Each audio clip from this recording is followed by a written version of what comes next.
I am your host, Leah Dunlap, and you are listening to the Oracle on Purpose podcast, where we help intentional leaders clarify their purpose and next steps to create a work and life of significance. Hi there. People often think, and have told me full out, that they're scared of me or intimidated by me or feel like I'm far out of reach. And they're waiting to get up the courage to talk to me.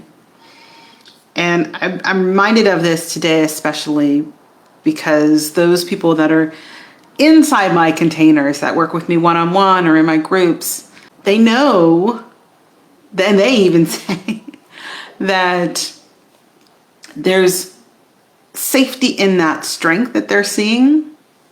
And it looks like this. My husband and I have a beautiful dog who is older, much older, and is suffering from a cancerous tumor. And we're working with the doctors and we're, making him comfortable. And I realized the other night when I was sitting with him that this is part of that intimidating power I think people see in me. And it's the calm and it's the resolve to be present to the moment, to hold space for whatever is meant to come through. And I knew days ago that we were rounding the corner on making the decision to allow him to pass gracefully, to give him honor. He's a beautiful dog, and he's been in our lives for many years. And my husband, in our family, the dog person, he is the dog whisperer, literally. That's his work. And I know it's his choice. And I say that because I know that he's in connection with the dog. He's the one that needs to be in a place to be ready to have this process happen. He has to make that decision on his own, even though I know, and I've known for a while, that it's coming.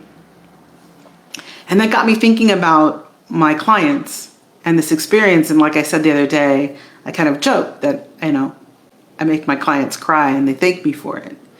And the reason is because I see when we're talking and we're walking through their process, when that dam is ready to break, when the next shoe is going to fall and they're going to step through a gate and pull back more of who they really are, and that it's time to move on.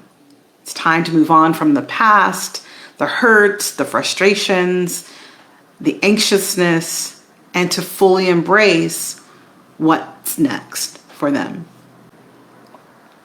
And I'm comfortable with that over all these years because it's who I am. It's been who I've always been. Even as a small child, people would tell me their problems, their deepest, darkest hurts and wounds and frustrations, with the hope I could hold it. Right? There's a knowing that I was powerful enough, had space enough, had shoulders wide enough to carry that weight. When I was younger, I didn't really understand that. I just thought everybody did that. And as I grew older, I realized it was an honor for people to really show up and be authentic and real with me. And often saying afterwards, I've never told anyone that, or I can't believe I just told you that, or please don't tell anyone else, which of course would never happen.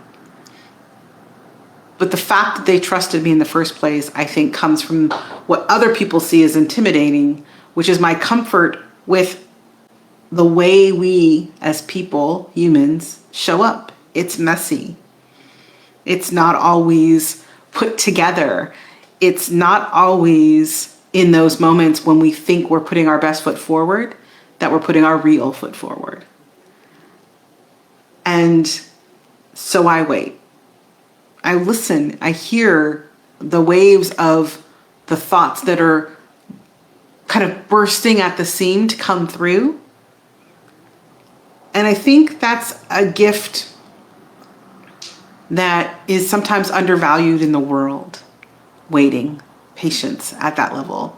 We want to rush, right? You'll see people oftentimes, like, especially in groups, like rush to comfort someone before they've had the chance to really let it out.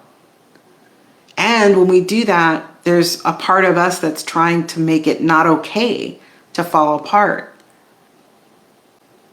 So maybe that's it.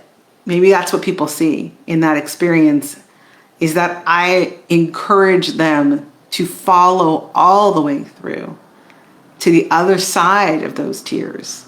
I coined the phrase a few years back in one of my groups, tears are lubrication for the transformation. It's okay to cry, and it's okay to take the time you need to process whatever you need to process. And in my container, in my world, with my clients, I'm okay with that uncomfortable silence between that burgeoning thought that's bringing the tears to their eyes, knowing that on the other side of all of that is the one thing they need to move forward. I joke around my house, I have the most patience with my son. He's 9. He's amazing. And I'll say, be patient, Mom. I'm like, honey, you have no idea. I have so much patience. And I know in those moments, that's what my clients are looking for. They're looking for someone to hold patience for them, to hold patience for the process, to mirror that back, right? Because it's theirs. All of the process is theirs. I'm just mirroring back to them that it's safe to have that process be what it is. And what happens sometimes on the other side of that is when I do have a sense of what's going to happen next, and the client comes through the process and I hear them walk themselves through it to the other end, and then they look at me and say, hey, you already knew that. Why didn't you just tell me? Why didn't you just tell me that? And I have to laugh because it's like, it's not mine to tell. My job is to hold the space for you to realize and come to that understanding in your own way, with the support you need to feel safe enough to go all the way through the gate. That's it. One gate to another. And as we prepare to help our dog transition to whatever that looks like next, I can't help but feel honored that I get to hold space for my husband as he processes this, and with my dog as I sit with him and tell him in no uncertain terms that he has been an incredible companion and important part of our team and the work that we do and the work my husband does, and that it's okay. It's okay to go through the gate when he's ready. We're here. We're here to support him, make it as easy as possible, love him.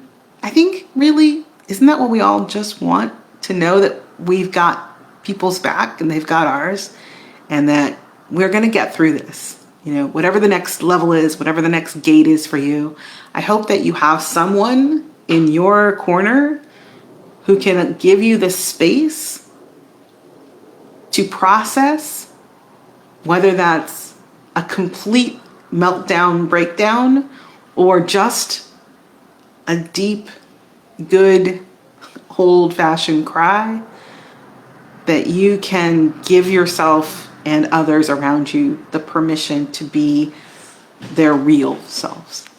All right.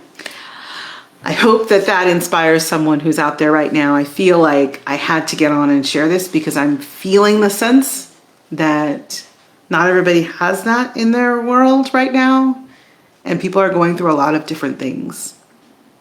So know, if you need an ear, if you need the space and the container to move through those challenges and see that it's just part of the process to go further in your life and your business, feel free to reach out. You can comment below if you'd like to have a chat.